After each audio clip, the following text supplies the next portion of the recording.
In the meantime, researchers at the Caribbean Maritime University are considering sargassum as a possible solution to poor water quality issues. It comes amidst heightened reports of fish kills linked to low oxygen in several water sources. Kalisha Williams explains how the initiative would work.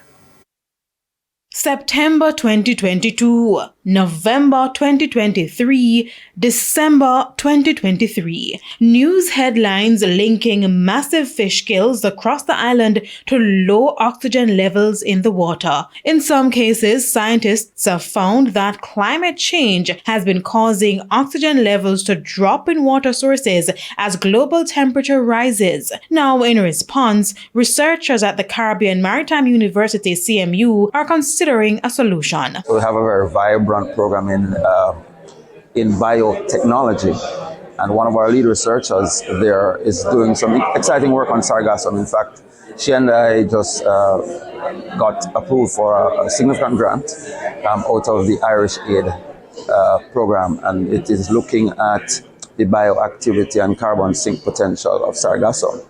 The research project, valued at £150,000, will focus specifically on using sargassum to improve water quality. President of the CMU, Professor Andrew Spencer, who recently attended the United Nations Climate Change Conference in Dubai, stressed the importance of using nature-based solutions like sargassum to combat the impacts of climate change on water. When we talk about carbon sink potential, we're talking about the ability of the sargassum to help with the water quality.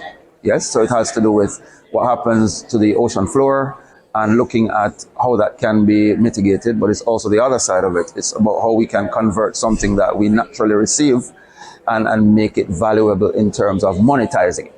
In fact, there is no shortage of sargassum on the island. Over the past few years, it has been a nuisance for fishers and beachgoers, especially along the south coast. And while Jamaica has relied heavily on international aid to build climate resilience in the agriculture and fishing sectors, head of climate change at the Commonwealth Secretariat, Unicrisha Nair, says it is hard to sustain. The additional financial resources coming from the international financial institutions or the climate funds can definitely bring in innovative solutions to your country. But we need to also work on our basics to make our development programs and schemes more climate resilient.